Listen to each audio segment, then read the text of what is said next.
இன்றைக்கி நம்ம என்ன பார்க்க போகிறோம் அப்படின்னா, மளிகை ஜாமான்லாம் வாங்குறதுக்கு இந்தியன் ஸ்டோர் போயிருந்தோம். அதான் பார்க்க போகிறோம். உள்ளே வந்ததையுமே என் கண்ணில் பட்டது நம்ம ஊர் கோரப்பை தான். ஏன்னா நான் அதை வாங்கணும்னு நினச்சிட்டே இருந்தேன். அப்புறம் ஒரு வழியாக நேற்று வாங்கிட்டு வந்துட்டோம்.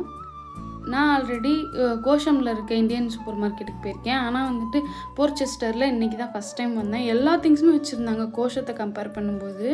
நான் இன்றைக்கி பல்க் பர்ச்சேஸுக்கு தான் வந்திருக்கேன். ஏன்னா இன்னும் 2 மந்த்ஸ்க்கு என்னால் எப்படியும் வெளியே வர முடியாது. அதனால் எனக்கு என்னென்ன தேவையோ அதெல்லாம் வாங்கி போய் ஸ்டாக் பண்ணி வச்சுக்கலாம் அப்படின்னு சொல்லிட்டு தான் வந்திருந்தேன். இவங்கக்கிட்ட ஒரு குரூப் இருக்குது. அதில் வந்துட்டு ஃப்ரெஷ்ஷாக எப்போல்லாம் வெஜிடபிள்ஸ் வருதோ அப்போல்லாம் மெசேஜ் போடுவாங்க. நம்ம தேவைங்கிறப்ப போய் வாங்கிக்கலாம். இவங்கக்கிட்ட எனக்கு பிடிச்ச புளிச்சக்கீரையில் ஊறுகாய் கூட இருந்துச்சு. அதை பார்த்தோன்னே நான் வாங்கிட்டேன். அப்புறம் பொரி இதெல்லாமே இருந்தது. பொரியும் எனக்கு ரொம்ப பிடிக்கும். பொரியும் பார்த்தோன்னே ஒரு பெரிய பேக்கெட்டாக எடுத்துட்டேன். அப்புறம் நம்ம ஊர் ஆரஞ்சு மிட்டாய் எல்லாமே கூட இருந்தது.